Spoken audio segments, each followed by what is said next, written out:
Sri Krishna, Sri Krishna, Sri Krishna. Gurur Brahma, Gurur Vishnu, Gurur Devo, Maheshwaraha, Guru Sakshat Param Brahma, Tasmai Shri Gurave Namaha, Tasmai Shri Gurave Namaha. Life is both involvement as well as withdrawal. We cannot have only one-sided life. Like we keep awake, do the job, we also have to sleep and take rest. We earn money, we also have to spend money. It's not only one way. We talk and we have to keep our mouth shut also. You can get me a glass of water. So, life is both involvement, technically called as pravritti, and withdrawal, technically called as nivritti. Normally, we take one-sided aspect beyond our limits. Like, for example, if you see the whole nature is divided in two, day and night. Day is meant for activity, night is meant for rest. But what is our life? We become more active at night, and when the morning begins, we become more lazy, drowsy, and keep on hanging in the bed up to 10 o'clock, 12 o'clock. So the net result is we are going opposed to the natural phenomena of involvement and withdrawal. It is something like, if we simply keep on eating and don't go for emptying our stomach, or if we keep on emptying and don't eat, life is not possible. If we only breathe in and don't breathe out, life is not possible. So life is, in short, both activity as well as rest. First principle. But normally what happens, we become extremist. You must have seen, under the disguise of spiritual practice, many people observe lot of fast. They won't take food or water for days together. Others are constantly eating whole day. Both are extremes. Life must be a perfect balance. Like here I see people in the morning, they'll get up, start with all kinds of things, and whole day they have no time for taking food. And when they come back in the evening, they glutton like anything. When our digestive system is closing, at that closing time, we take heavy food. Actually, the right way is when you wake up in the morning, your digestive system is in prime performance because whole night it has taken rest. So that is the time, take nice good heavy food and whole day keep very light, maybe 2 hours, 3 hours. Then there will be perfect balance. But it happens so that we will be running too much of exercise, or one extreme, other extreme, no exercise at all. Therefore, one has to understand life must be balanced, first principle. Now, there are two aspects of life again. One is the external aspect where we are living, and second is the internal aspect where we are experiencing. Two things. We are living here in this beautiful hall. What is the experience? Experience is not outside. Experience is inside. So like I am talking to you, it is happening outside. But what is my experience inside? Similarly, I am talking to you, you are listening. So listening is happening outside in this hall. But what is your experience inside? So there has to be a perfect balance between the external experiences or activity and inner poise. We come across many CEOs and management experts, very successful people. in their prosperity, nobody can beat them.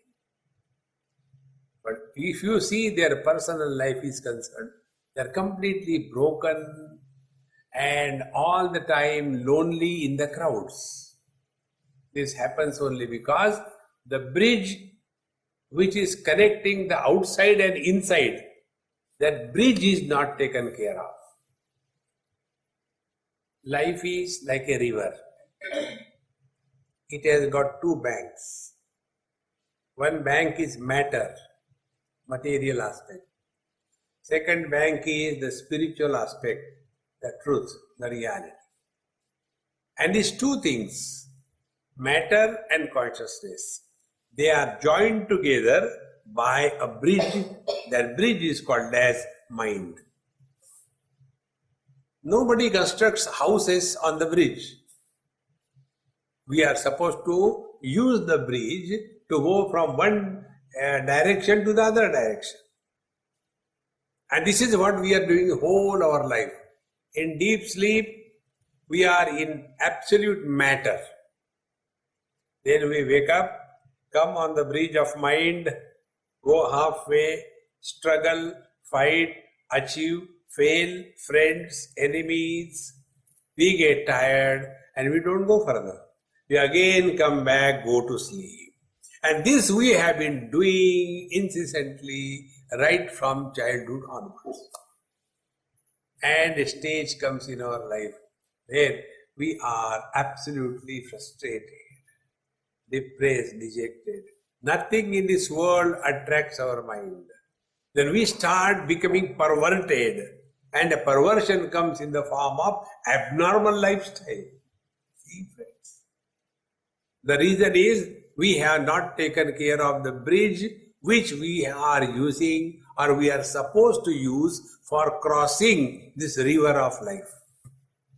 And for that, what is required is nothing external, only ability to analyze our own experiences and learn from our own experiences. If we ask ourselves, what we have done till date, what have we done? An unsuccessful attempt to fulfill our desires. Right from childhood. You see the small kids, they go with their parents to get some of the digital games, and mom and the dad are sitting in the front, the child is sitting behind, and he is playing continuously till he reaches home. By the time he reaches home, he is bored of that game, then he is thrown away. Then next time he wants another one. And thus we keep on trying to indulge, fulfill our desires so that we may get fulfillment in life. But we have never looked within. We have fulfilled so many desires till date, right from childhood onwards. Have we seen within? Then have I come to a point of fulfillment in life? Fulfillment in life is living at a zero complaint level. We have no complaints. Just see the joy of it. But today we are complaining about everything. If there is nothing to complain, poor nature or the climate or the weather or the God is always available. Oh God, why did you create this terrible world? Friends, because we have not discovered fulfillment. Therefore, the first step to work on this bridge of mind is this. Let us analyze our own experiences in life. Since childhood, we tried to fulfill our desires. Have we fulfilled them for good? No. Because we have not analyzed what a desire is. Desire is a very simple thing to understand.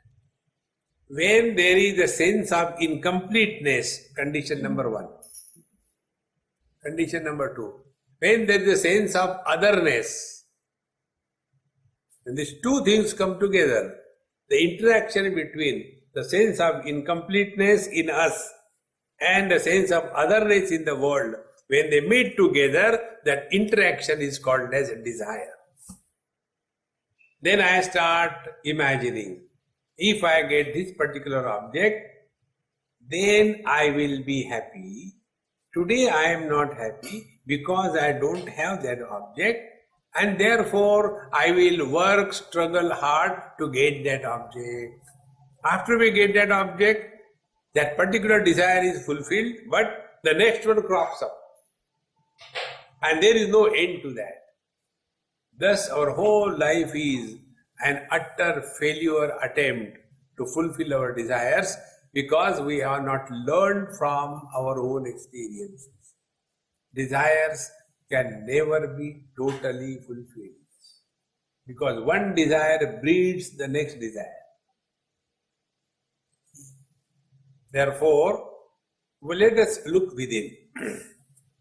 I am happy here because there is nice AC going on, there is clean flooring, no disturbance. Oh, I am so happy. Suppose AC fails. There is lot of litter around and lot of noise and chaos. Will I be happy? See? So where from our happiness is coming? Coming from the external situation. And then our whole life is to maintain that external situation so that I will be happy. But it can never happen. See? Take for example, a young, healthy, educated, qualified, happy, free man, for no reason, he just thinks, what a life without a wife. Actually, he is happy. There is nothing lacking in him, but a sense of incompleteness. Once the sense of incompleteness comes, then he starts for fishing. In New York it happened many years before. I was going on the footpath and there was one, mad kind of beggar keeping the fishing rod in one hand and the hook has gone in a glass in his own hand. The hook has fallen there and he was sitting there. So one lady going for a walk, she looked at him. Poor fellow, he doesn't understand. I think he must be mad. Let me give him something. So she gave him $1 and asked him, hey, since morning you are sitting here? Yes, ma'am. How many fish you could hook? Because in his own glass. He said, Madam, you are the 10th. Constantly seeking. And for what? Because the sense of incompleteness. And when we get that particular thing, are we happy? No, we want improvement, changes. Therefore, the first principle we have to understand, when I get something, I definitely experience happiness. Let us now take next step. Where from the happiness comes? This is most important inquiry. See? For example, let us take, we want a cigarette to have in the morning. Without cigarette, we can't start our day. So understand this example, very important. Is anybody ever born with a cigarette in the mouth and lighter in the hand? No. It is not our natural condition. We grow. And then we look around, friends, peer pressure, we start smoking slowly. Then we become addict. And in the morning when we get up, unless there is a cigarette, I can't proceed further. So when that cigarette desire comes into my mind, the mind is agitated. Cigarette. And then I get a cigarette. Aha! Conclusion. Before getting the cigarette, I was miserable. When I got the cigarette puff, I am happy. Therefore, happiness comes from the cigarette. Conclusion. Now, if cigarette is a source of happiness, like fire is a source of heat, so that heat is available for everyone. In the same manner, if cigarette is a source of happiness, everyone in the world should be happy with a smoke, but it doesn't happen. But then we cannot deny our experience of happiness when we smoke. So let us analyze further. Then where from the happiness has come? So the happiness has come when our mind is agitated for cigarette, we are unhappy. When we take the cigarette, the agitations of the mind quieten. So the happiness doesn't come from the cigarette, but from the quiet mind. So what should be the approach in life to keep the balance? Approach is keep your mind at peace. Not because of anything outside, but in spite of everything outside. See, friends, like we have the knife in our kitchen. When we are using it, we take care of that knife. Now and then it is sharpened, it is kept properly. In the same manner, when we are using our mind throughout the day and night for every experience, happens only through the mind. But what care we have taken about our mind? We have taken for granted the mind as it is. See? How much care we take about our clothing, about our figure, about organic food, and about the various kinds of cholesterol and your calories. What about the mind? What care we have taken? See? We are careful about what kind of food goes inside. But have we ever thought about what kind of thoughts are fed to the mind? See, the other day one young girl asked me this question, Amiji, I don't get sleep, I get very terrible dreams. I don't know what should I do. I said, please explain me, how do you sleep? He says, Swamiji, first of all, I don't get sleep properly. Then I try to sleep and don't get. Then I get up and start the TV or read some books. Then I ask her, are you reading Ayn Rand's book? She jumped out of her skin. How do you know that? I said, because of your question. All negativities, all frustration, all looking at the world with a biased eye, or watching these horror movies. Now that is the food that we are given to the mind. See? If we are given that kind of food to the mind is trained only to think in that line. Therefore, what kind of literature we are exposing our mind to, what kind of thoughts we are exposing our mind to, what kind of company we are living in, these are extremely important aspects of maintaining perfect balance in life. See, friends, we are so careful about our weight, but about the quality of our mind, no concern. See, friends, we have always known to work by the mind. Like, we work by the body and we also work on the body. When we are going to work to get our salary, we are working by the body. But when we keep on running in the sun, when we do the gym, then that time we are working on the body, is it not? Two things.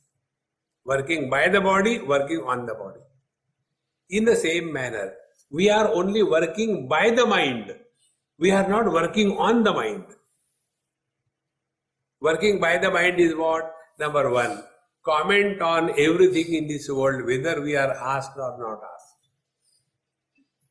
Giving suggestions to everyone, whether they are invited or not invited. Third thing, labeling everything good or bad, nobody has asked us. Fourth thing, evaluation. Fifth thing, judgment. This is by default settings. See, this is working by the mind. I tell you this principle I told the other day. Once, I spoke to one of my great spiritual teacher, many years before, 30, 40 years before. I was young that time. I said, Mama, I am going to stop giving lectures. I said. So she started laughing. I said, why are you laughing? She said, I am laughing because you have cut a joke. I said, what joke it is? She said, who asked you this question? That you are replying, I don't want to talk hereafter. Who asked you? Many a times we keep on talking for no reason. This is working by the mind.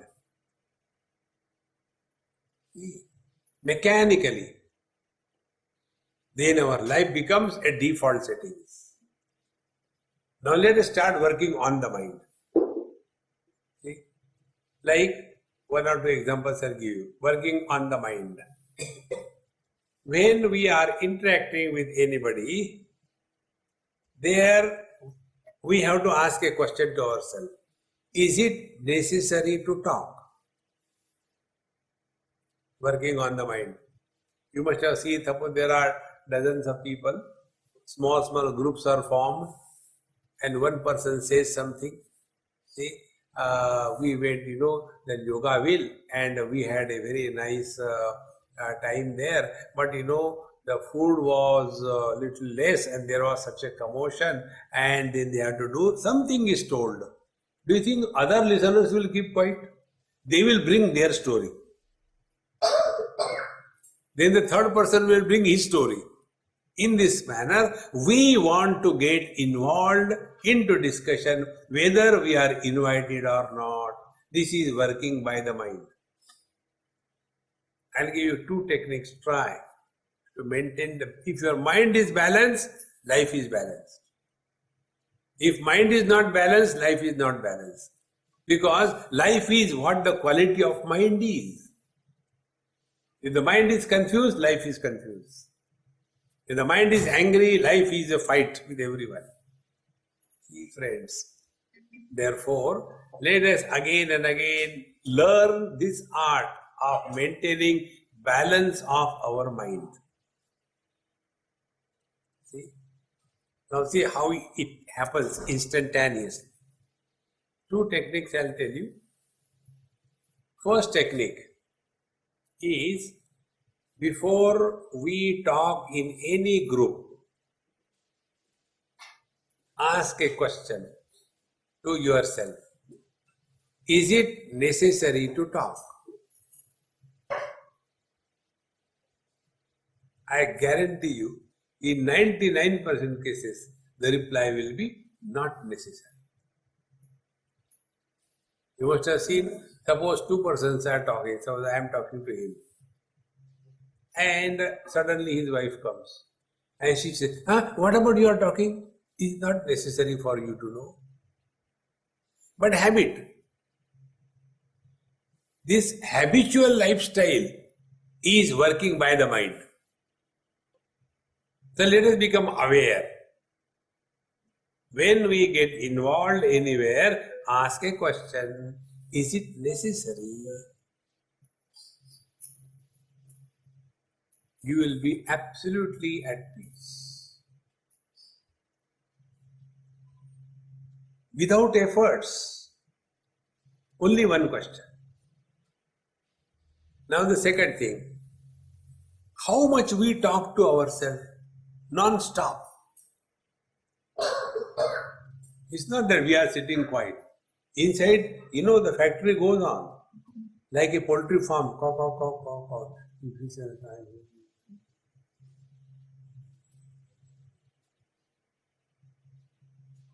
Goes on and on and on. And if you further analyze, we talk to others about our past experiences. We talk to ourselves about our future worries. Both these things, going in the past or going in the future, doesn't allow us to remain in the present. And when we are unable to live in the present, we are not balanced. See? Just try this simple experiment. 1 or 2 experiments we will do to understand what is the meaning of this balance. Suppose I ask you, don't reply, just work within yourself. I ask you, about 237 days before, what lunch you have eaten? 237. You keep on calculating. And that what lunch? I don't know where I was. See? You are going away from yourself. Ask about the future. After, say, 45 days, what will be the dress that you will put on? Oh God, think about it. See? In short, when we go away from ourselves, either in the past or in the future, we are not balanced. See? Like if you can take a scale, like the one which is in the judge's hand, liberties, perfect balance. In the center is the balance. If we go too much in the past or too much in the future, the balance becomes disturbed. So what is the perfect balance therefore? The perfect balance is our ability and our freedom to remain in the present without much efforts. And whenever you are in the present, be attentive. You are happy. Or when you are happy, you are in the present. You cannot be happy yesterday. You cannot be happy tomorrow. Whenever you are happy, you have to be in the present. Okay? Let us do an experiment. There was one old couple, and that gentleman was asked, "Hey, how come you people never fight with each other? What is the secret that you never fought with your wife?" He said, "Okay, I'll tell you." And he starts telling. When we got married, we went for a honeymoon on a hill station. And we hired 2 horses. I was riding one horse, other horse, my young wife, you see, she is sitting there, she was riding. And when we started, I was riding okay, but the horse tossed my wife and my wife fell down. So my wife patted the horse. Never mind, first time. Again she rode. When I was comfortably going, again that second time, that horse tossed the wife. She again fell down. And again she patted that horse. Never mind, second time. And thereafter, again she rode the horse. And after some time, again the horse tossed the wife down. This time, third time, she got up, opened her purse, took the pistol and shot down the horse on the spot. So when she killed that horse, I became very angry. "Hey, what you have done?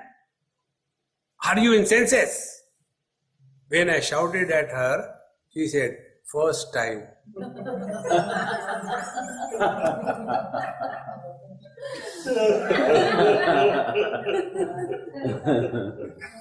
See, friends, that is the secret of my happiness in life. I don't want to take the second chance.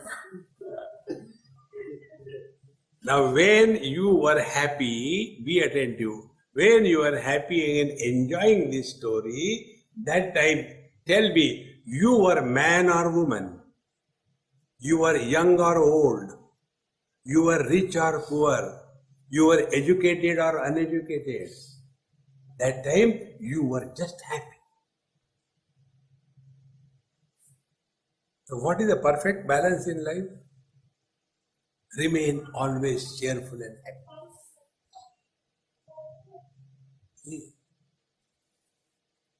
Like if you go to England, Britishers have got this very typical expression. I go there every year. You ask them, hey, how are you? Not bad. They are afraid of telling they are happy. See? So if we really want to maintain a real balance in life, start from this lesson. Remain ever cheerful and happy for no reason. The moment you will find reason, you are gone. We have to be unreasonably happy. Our question is the other way around. I ask him, hey, come on, Vasu, how come you are happy? That means if he is miserable, there is no question because it's natural. But if somebody is happy, we are surprised. Hey, what's wrong? Today you are happy.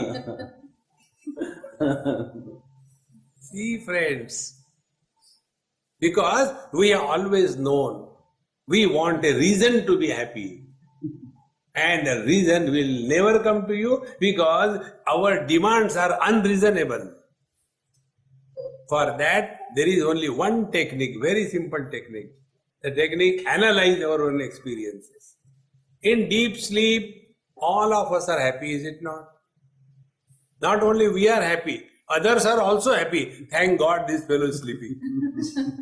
Everybody is happy. Now, that happiness that we have in deep sleep comes from where? That time we have no money, no bank balance, no man, no woman, no husband, no wife, no health, no disease, no nothing. And yet we are happy, is it not? So where from the happiness comes? The happiness comes from within. Don't struggle to get happiness, friends. Be naturally, cheerfully living every moment of your life. If this you try, your life will be balanced. In your professional work, you will be successful. At the same time, when you come back home, you are at peace with yourself. Prosperity outside and peace within is a perfect balance of a dignified human being. Many times we have prosperity outside, but instead of peace within, our mind is in pieces. The other extreme is we are extremely lazy, want to do nothing, so all the time peace within, only drinking, sleeping, or taking drinks and drugs, and outside our material life is in a complete mess. No. We have to have both the aspects. Material prosperity, wherever we are, work hard, earn money, spend money. See, friends, at the same time, we have to maintain the equanimity, the peace within. When these two things are brought together, then alone a real balance is attained in life. And for that, we have to work on the mind. So one technique I told you, before we talk to anybody, ask a question to yourself. Is it necessary to talk? Second technique, this is still simpler technique. Stop talking to yourself. We do this experiment for next 30 seconds. Stop talking to yourself.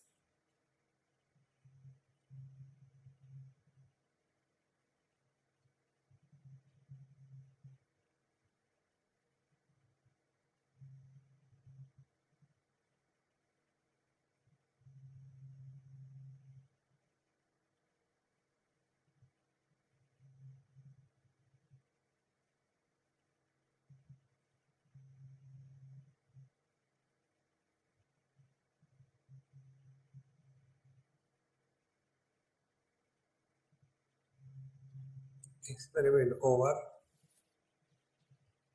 When we decided not to talk to ourselves, we even did not want to talk to others. Give it a chance. When these two things are done, then we are working on the mind. And when we thus start working on the mind, thereafter, mind will be available to us whenever we want. Our present condition is, everything is governed by the mood. I don't have mood to study. I don't have mood to take food. Everything is guided and influenced by the mood. Should it be done because it is right or wrong, or should it be governed by the mood? What is more important? When we are under the influence of the mood, we are the slaves of our mind. And a slave can never be happy. The mind should be available to us. See, friends, all your material or religious or spiritual practices, they are meant to work on the mind. Material practices. If there is heat, you prepare AC, mind will be cool. If it is very cold, provide heat, mind will be cool. So, material world is meant for keeping the mind in coolness, balance. Religious practices, take the rosary in the hand and chant the Lord's name, go to the temple or the church and do some charity. For what? For the peace of the mind. And spiritual practices you do your meditation, don't get disturbed. This is for what? Working on the mind. In short, whatever we are doing under any platform of spirituality or religion or material prosperity, they are all directed to work on the mind. And we have definitely not taken care of our mind. As a result, our mind is not available to us. Like, most of the parents have this problem. One NRI in San Jose, it happened. He told me, I went to his house for food, lunchtime, and he said, Swamiji, I am fed up of my son. He doesn't listen to me. I don't know what should I do. I said, when you came to this country, that time your father did tell you that why you are going to USA, why don't you stay in India? Did you listen? No, there are no, opportunities, and therefore I came. My father didn't understand what is opportunity. I said, as you knew, your father understands nothing. In the same manner, your son knows, you understand nothing. He has inherited it from you. See, they're only complaining. See, this complaining is not a real lifestyle. See, friends, it's only because we have never taken care of our mind. And when we have this problem, then we go to the temple, then we go to the psychiatrist for the, getting advice. One psychiatrist lady, she asked me this question. She came for one talk. After the talk was over, she said, Swamiji, what you are telling in the talk, the same thing we talk in our, interview with our clients. What is the difference between you and me? I said, the difference is, you make your patient talk for 1 hour, you don't listen, and yet you get $100. I talk for 1 hour, nobody listens, and I get nothing. Basic difference. See, friends, talking spirituality is the easiest job. We have to live it in our life 24/7.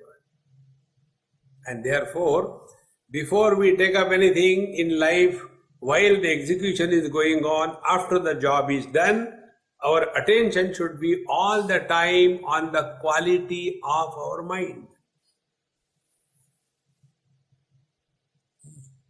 Before we begin, are we composed?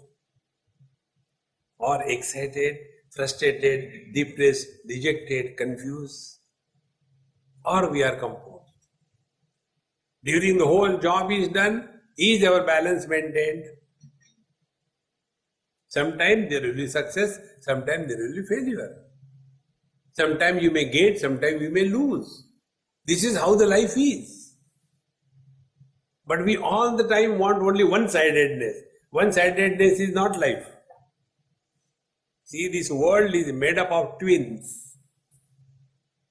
When I call somebody tall, a short is already created. When I call somebody as rich, a poor is already created. When I talk about life, death is already present. When I talk about health, disease is already there.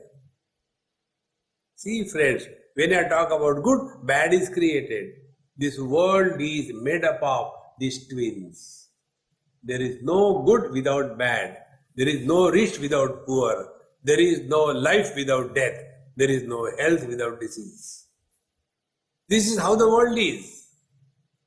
So what we have to understand is that while dealing with this kind of world, our balance must be perfectly maintained. See? But instead of that, we are expert in complaining. Our approach is like this, When many people come to India and they want to drive the car and they get frustrated. Their frustration is because in India, democracy is not limited to human beings. Democracy is extended to the animals also. So right on the express highway, suddenly from nowhere, a cow or a buffalo will come and stand right in the middle. And where you are going, you get disgusted. Oh God, where from this animal has come? And you become angry and frustrated. And nothing happens to that buffalo. She is comfortably standing and watching you. So what, you have come? And you get more and more angry. One such person, he was asking me, Swamiji, why is the buffalo standing here? I said, I am not buffalo, you go and ask her. You are asking me as if I am buffalo or what? No, but why? I said, I don't know, you go and find out. See? Then I asked him, I said, tell me, who has the driving license? You have the driving license or the buffalo has the driving license? If you have got a good driving license, does it mean that the traffic should be proper? You should be proper to negotiate through the bad traffic, is it not? In the same manner, if we maintain our proper balance, then the world will not be a problem. This world becomes a problem when we are not balanced in our life. All those people who complain, they have lost their balance. See, friends, because they are extremists. Either they'll be eating or not eating at all. And then they become cranky. And what is they are achieving? Figure. Useless. See? They are so mad after this figure business. Eat nicely, live cheerfully, die happily. Instead of that, all the time worried about, I don't eat this, I don't eat that. And I take only once in a year and rest of the time I am the juices. And when mosquito flies nearby, by that gush of the air, that lady falls down. Is this life? Look at their faces. There is no charm. There is no cheer. And they think they are leading a spiritual life. Once it happened in Bombay, I was having my cup of tea. When I take my cup of tea, that is my highest meditation. So I was enjoying every sip. As it touches my lips, slowly mouth is filled and slowly it's percolates deep. Such a joy it is. That time, one lady came from the thin air. Swamiji, what are you doing? I said, I was waiting for death. Why waiting for death? Why? I said, no, now it is over, you have come. Start. And then she started, Swamiji, I am very miserable. I kept quiet because my tea was getting spoiled, While taking tea, you should be happy. When is somebody crying, useless. So he said, I am spiritual. She started telling about her. I am spiritual. I do a lot of spiritual practice. I do yoga. I do pranayam. I am a vegan. I don't eat this. I don't eat that. I do a lot of exercise. I take 3 times cold water bath. I do the japa. Everything I do. But me and my husband always fight. My boss in my office is not happy with me. My subordinates don't listen to me. My children have written me off. I am so spiritual. Why this is happening? I said, when I talk to somebody, I have got 2 conditions. No discussion, no argument. If you agree, then I will talk further. All right. As a first, diagnosis. Suffering from spiritual dysentery.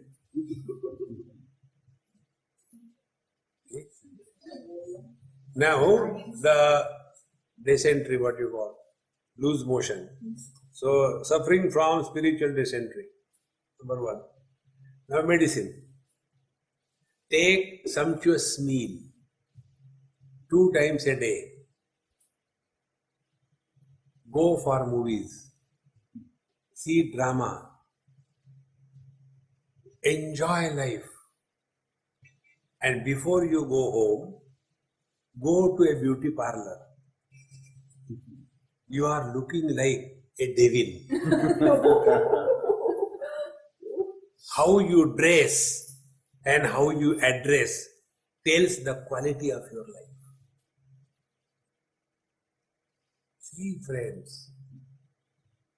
Otherwise, under the disguise of spirituality, leading a weird kind of life, and all kinds of dirty smell comes out. What happened to spirituality?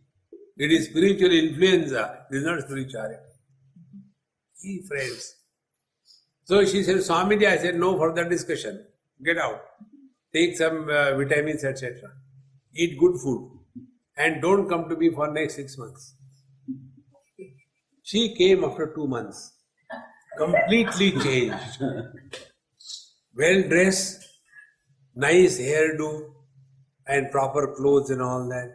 I said, hey, hi, how are you? Swamiji, you are right. I think I had lost my balance. I said, don't make it a fast. Present also it is the same. Keep this balance all the time. Don't overdo the things. Many people are so crazy about this figure business. You don't have to walk the catwalk on the ramp, isn't it? You are human beings. Let the models do that. Why you do it? You enjoy life. Instead of that, there is no charm in the face. Eyes are sunken. Why? Dieting. Dieting, you know what is the meaning of? Die eating. Don't abstain from food. I don't take this, I don't take this. Useless. Thus, maintain your physical, mental and spiritual balance. When physical, mental, spiritual balance is maintained, then you will be successful in your material world, not at the cost of your inner peace. One of the, very big man, he has industries, steel industries all over the world. In about 30, 40 countries, he has got his empire spread. I happened to meet him in London. We were somewhere for some dinner. He also was there. And I was introduced. So I was introduced as, oh, he is a happy Swami. So I told him, hey, Mr. How are you, Mr. Unhappy One? When I said, how are you, Mr. Unhappy One? He said, Mr. Swami, what you tell is true. I am really unhappy. I said, why? What's wrong with you? Then he told his story. I have got my factories all over the world. I don't meet my son, I don't meet my wife for not a day or two, for months together. And I don't know why I'm running from here to there. And they don't care for me. They never ask even once, Dad, how are you? Honey, how are you? No, they are interested only in my money, money, money. So neither I have peace in the world when I am constantly running, nor I feel fulfillment in life. What is my life? I don't know. I said, I can tell you, your life is an utter failure. Friends, we have to maintain this balance. External prosperity is essential, but not at the cost of inner follies. Don't bargain. Take care of your mind. And to take care of the mind, like we take care of, our garden. Now and then we prune, we take out the weeds, we irrigate properly, we give the manure, we protect it from the other sources of disturbances. In the same manner, we have to take care of our mind. And for this, these two things, what I told you, try. Before we talk to somebody, ask a question. Otherwise, we are like a chatterbox. Caw, caw, caw, caw, caw, caw, caw, caw. No reason. Keep on talking. The other extreme is that if there is nobody to talk, we keep talking to ourselves. Both these things take away all our energy. I'll give you a little mathematical expression just to understand. It is not technically true, but for understanding it is okay. If you work physically for 8 hours, the energy consumption for 8 hours of work is equal to 1 hour of sensible talk.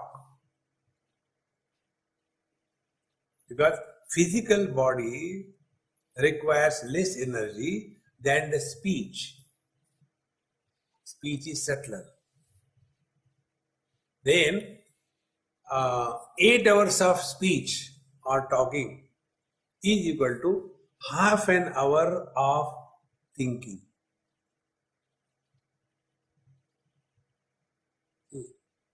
And 8 hours of meaningful thinking is equal to 15 minutes of worrying. How much our energy is drained? We all have got infinite potentiality. Nobody is born without this potentiality. We have got infinite energy and a limited time at our disposal. Within this limited time, how much infinite energy we can invoke and encash. That is the dignity of a successful person in life. See, friends, you must have seen that movie Lucy. Have you seen? In that movie, now and then one professor comes. He is explaining about the working of mind. And there he tells that human beings are able to utilize not even 5% of their total potentiality. And then that Lucy cinema, that lady is shown. Whatever may be the technique, when she starts invoking her mental energy, she becomes so powerful that when those people come to attack her, she simply does like this in the air. And all those people go and hit their head on the ceiling, nothing happens to her. When somebody shoots at her, the bullets, she just does like that. Bullets stop, they don't come forward. That is the power of mind. And finally, the last scene comes, she invokes her complete energy, the mental energy fully. She, like the ice cube dissolving in the waters, in the same manner, she dissolves in the ether.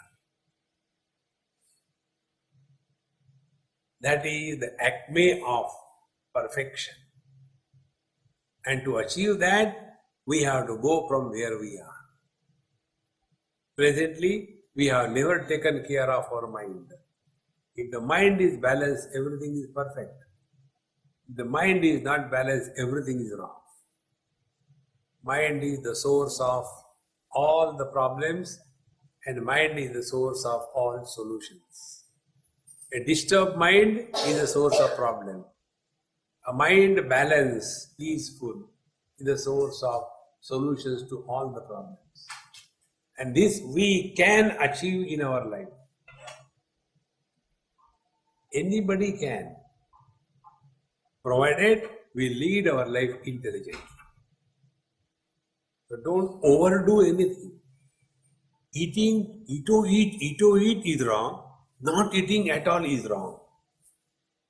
Keeping awake for 18 hours, 20 hours, late night is wrong.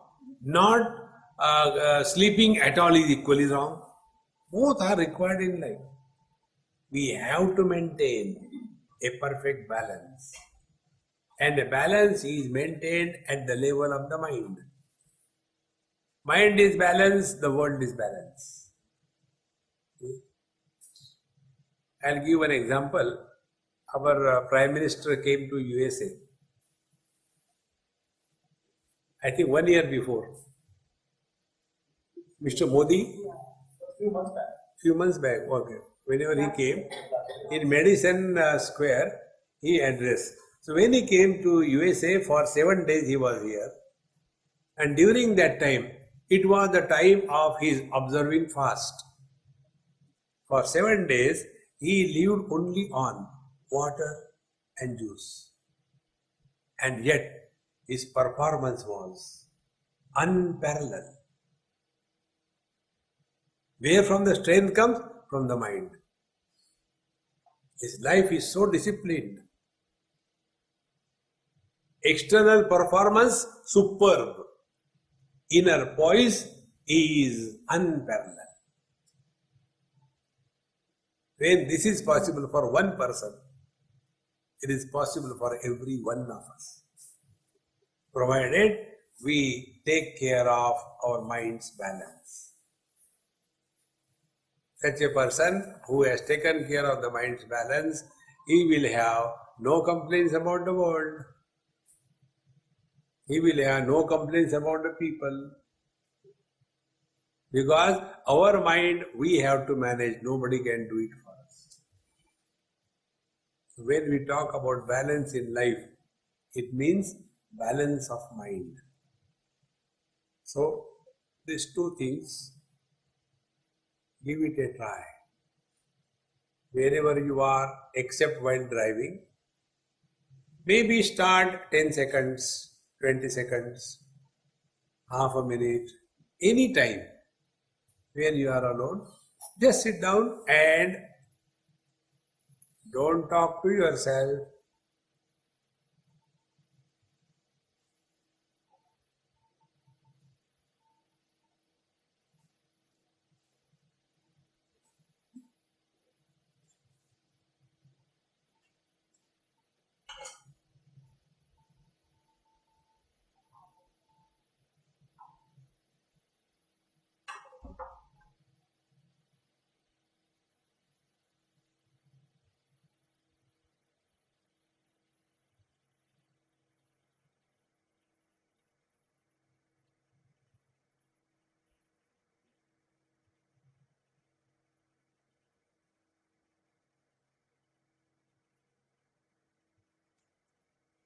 When we stop talking to ourselves, the mind comes to a standstill. Where movement is, there the world is. Where movement stops, the world disappears.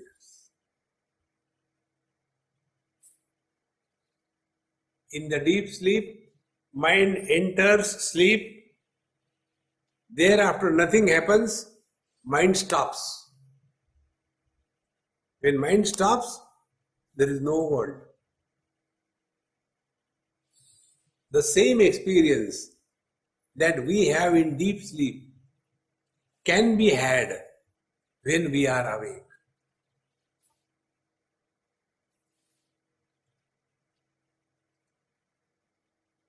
And it is effortless. With that undisturbed mind, what we see is beyond the obvious. This is how all the great masters, like in the life of Einstein, if you read, whenever he used to have problem in his, solutions, etc., he used to go in a room below, nothing in that room, absolutely empty. He will go and sit on a chair and stop talking to himself, exposed to silence.